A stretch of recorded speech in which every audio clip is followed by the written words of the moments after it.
Jadi kesaksian itu kan gunanya itu tadi, kalau ada sengketa hakim ini gampang mihak mana kan. Ya sudah, kalau notaris itu nganggap perempuan ini cukup dalam kesaksian, ya sudah, itu katakan hukum notaris. Tapi apa itu menghilangkan hukum Islam apa? Nggak usah gitu, itu nanti memicu. Senangannya kok memicu gitu. Ya kira-kira gitu ya. Masih ada waktu, Gus? Satu Kapan lagi. aja cerita ya ya nggak apa-apa ya diterus. Oh itu masih ada itu, silakan. Karena yang hadir itu spesial ya, jauh-jauh. Oh ya.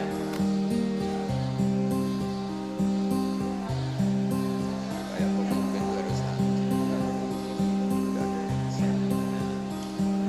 Yang nggak pakai nggak jadi. Terima kasih. Saya tadi sangat terkesan apa yang disampaikan Gusmu berkenaan dengan Gus Baha, berkenaan dengan perdagangan ya. Artinya orang kota ini tidak boleh berusaha dengan orang desa kan gitu ya. Dengan catatan ada kekhawatiran orang kota yang punya ilmu dan sebagainya ini merugikan orang-orang desa. Terus terang aja kami juga dari kuliah-kuliah dulu tentang perdagangan menurut syariat ini kami baru tahu ini luar biasa menurut kami ya, dengan apa yang saya sampaikan tadi ini ya. Dan fenomena di masyarakat ini real memang ya, kita tidak bisa menutup mata ya, bahwasanya perdagangan orang desa dengan orang kota ya, ini akan ada yang dirugikan, yaitu orang-orang desa, kecuali orang kota tadi ini betul-betul memegang syariat ya.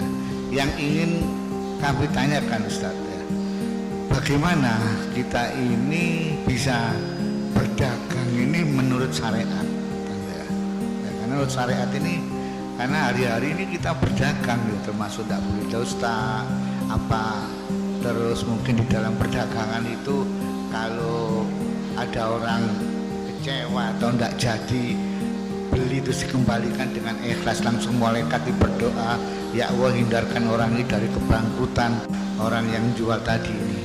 Sehingga kami mohon petunjuk bagaimana kiat-kiat kita seorang muslim ini bisa aman di dalam syariat untuk melakukan perdagangan. Matur nuwun Ustaz. Pakai itu aja. Asmane siapa? Asmane Mas Abdul Razak. Gini Mas Abdul Razak ya, Bapak Abdul Razak. Jadi seperti yang saya ceritakan tadi, sebenarnya Nabi itu kan sangat mencintai semuanya, dan agama ini ad-dinu an-nasihah. Awal orang desa ngerti kota ya barokahnya orang-orang kota itu. Tapi ya diharapkan oleh Nabi perjumpaannya itu bukan perjumpaan kepingin ngakali, tapi memang ingin menambah atau transfer ilmu lah gitu. Kalau niatnya gitu bagus, karena ad-dinu an-nasihah, agama ini nasihah, maksudnya nasihat itu berkomitmen baik kepada orang desa atau pada orang apa lain. Coba sekarang kok udah timpang gimana ya? Di kampung itu ada hukum sosial yang bagus, misalnya buruh itu ya buruh, mengumpulkan uang dari kota maupun dari buruh ke orang lain supaya buat beli tanah tetangganya yang harganya paling 20 juta 15 juta dan menangitkan kasta hidupnya. Tahu-tahu orang-orang kota mentang-mentang punya uang 1 miliar 2 miliar, tanah di kampung itu sudah diborong, padahal miliknya orang Gunung Kidul, diborong orang, nggak diapa-apain. Nah ini buruh-buruh kampung situ yang ingin beli hanya corong Jawa nempel, hanya ngambil kaplingan saja tidak mampu, karena setelah dimiliki orang kota nggak akan terjual lagi selain harganya apa? Jadi itu dulu kalau zaman Sayyidina Umar ada orang beli tanah luas kok nggak digunakan, itu disita oleh negara, harus dipaksa digunakan atau dipinjamkan atau apalah, yang penting tetap apa? Manfaat. Jadi kalau sampean tanya gimana supaya perdagangan itu jalannya tadi, yang terpelajar ini kalau ngajak wong desa ya niati ya tadi ya transfer ilmu, transfer peradaban, bukan malah ngakali tadi. Sama cari di hadis Sahih Muslim itu ada itu bab itu jelas ada nah Rasulullah antalak berhubban. Ada teks bagian bentuknya ngendikan la yabi hadirun ibadin. La yabi jangan sampai orang yang terpelajar ini transaksi sama orang apa bedui. Tapi dalam konteks yang niatnya ada baik. Tapi kalau niatnya baik, di mana-mana kalau yang dilarang ya tentu yang tidak baik. Tapi kalau niatnya transfer ilmu kayak tadi, wisata ke orang pedalaman, tapi niatnya awal dari pembelajaran ya baik. Nah, niatnya gue tontonan tok. Malah ketika mereka terpelajar, wah di sini kena api, kalau manusia pohon sekarang sudah ada indah. Itu kan kurang aja betul. Sama-sama anak bangsa, sisi tok penonton yang satu jadi objek itu kan. Ngawur betul itu. Ya kira-kira seperti itu. Yang penting tadi ad-dinu an-nasihah. Agama ini adalah apa? Nasihat. Nasihat itu berkomitmen. Kalau hubungan dengan orang lain, niatnya supaya orang lain itu lebih apa? Baik, tidak menjadi korban. Ya sekarang demikian Mas Rusa. Saya satu Pak, tambahan. Oh iya. Saya nggak apa-apa. Terima kasih waktu yang disampaikan kepada saya. Saya melihat judul ini, Ustadz, dengan iman dan amal soleh menuju Indonesia. Sebenarnya judul ini mantap, ya. Bobotnya iman dan amal soleh. Sehingga kalau kita lihat di dalam ajaran agama kita, ya, judul iman dan soleh itu dikategorikan oleh Allah sebagai sebaik-baik makhluk. Dan mereka dalam hidup dan kehidupannya nanti tidak akan rugi. Lantas gimana Pak? Sekarang banyak kaitannya dengan kita selaku notaris ini dan dikaitkan dengan masyarakat luas. Kondisi Indonesia banyak yang mengatakan sudah dasarnya iman dan soleh.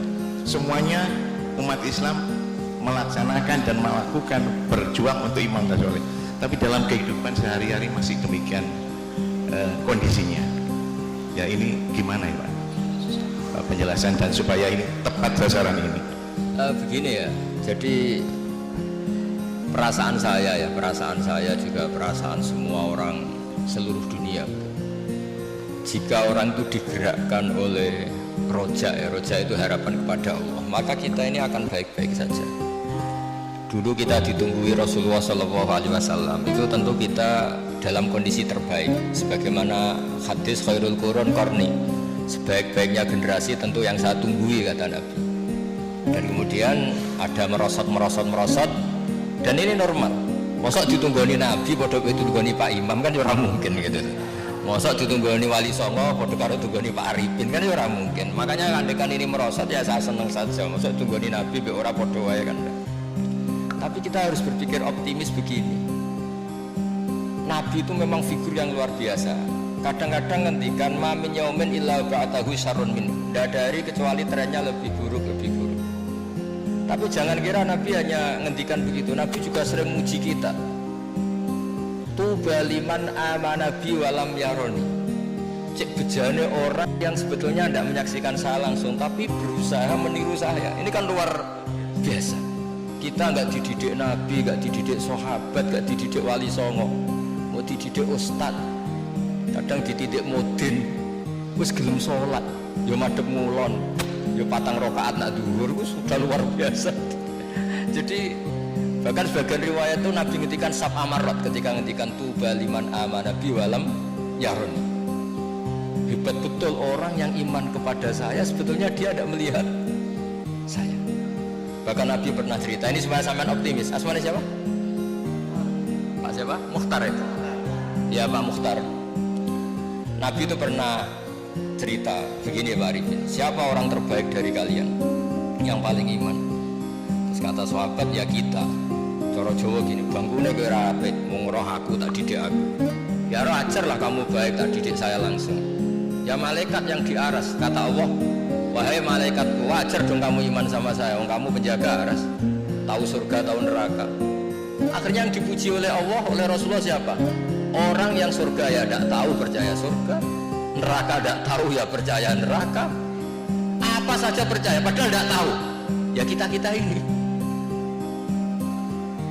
Jadi nanti kalau kita ketemu malaikat-malaikat penjaga neraka atau penjaga surga itu ya punya sisi yang kita keren.